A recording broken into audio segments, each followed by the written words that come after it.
Star Trek Insurrection ending explained. What happened to Picard's romance and the Fountain of Youth?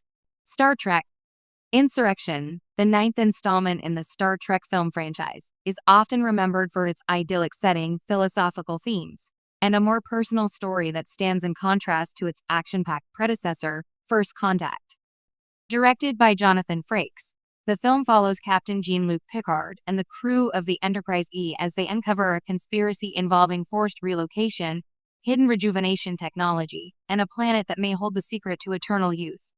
While Insurrection is frequently seen as a smaller story, its ending leaves fans with some lingering questions, particularly about Picard's unexpected romance with Anij and the fate of the Baku's Fountain of Youth-like regenerative energy. Here's a deep dive into how Insurrection ends, and what it means for the future of Picard, the Baku, and Starfleet ethics.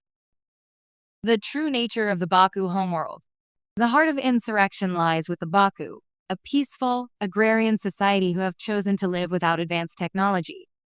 Unbeknownst to most of the galaxy, their secluded homeworld is saturated with metaphasic particles, a rare type of radiation that causes incredible regenerative effects. These particles are so powerful that they not only keep the Baku youthful despite their chronological age, but can even reverse aging and heal injuries. As it turns out, the Baku weren't always so primitive. They were originally a warp-capable society that chose a simpler way of life after arriving on the planet. But their decision to disconnect from galactic civilization makes them vulnerable when the Sana, a splinter group of Baku who left the planet in rebellion a century earlier, team up with elements of Starfleet to forcibly relocate them. Their goal? To harvest the metaphasic radiation by destroying the planet's rings, rendering the world uninhabitable but creating a portable Fountain of Youth. Picard's moral stand. Captain Picard, initially sent to observe what is believed to be a routine anthropological mission, discovers the true nature of the forced relocation. In classic Star Trek fashion, he defies orders from Starfleet Command to stand up for what is morally right. For Picard, the Prime Directive, non-interference in pre-warp civilizations, does not apply here, as the Baku were once warp-capable and are being targeted due to their perceived vulnerability. Picard rallies the Enterprise crew to protect the Baku and expose the unethical alliance between Admiral Doherty and the Sana.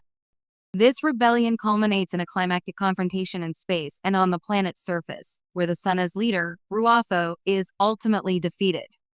Starfleet's corruption is exposed, and the operation to exploit the Baku's world is halted. What happens to Anij?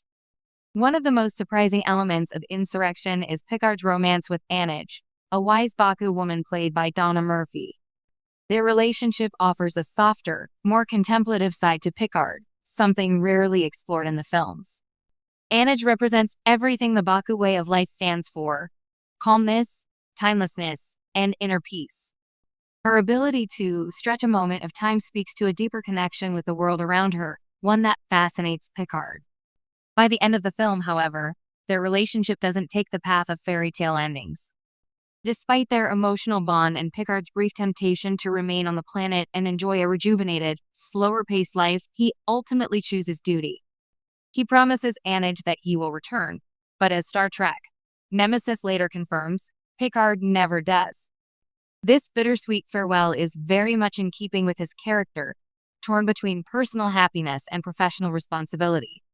In the end, Anij remains on Baku with her people, and her relationship with Picard becomes another example of the captain's many unfulfilled romances.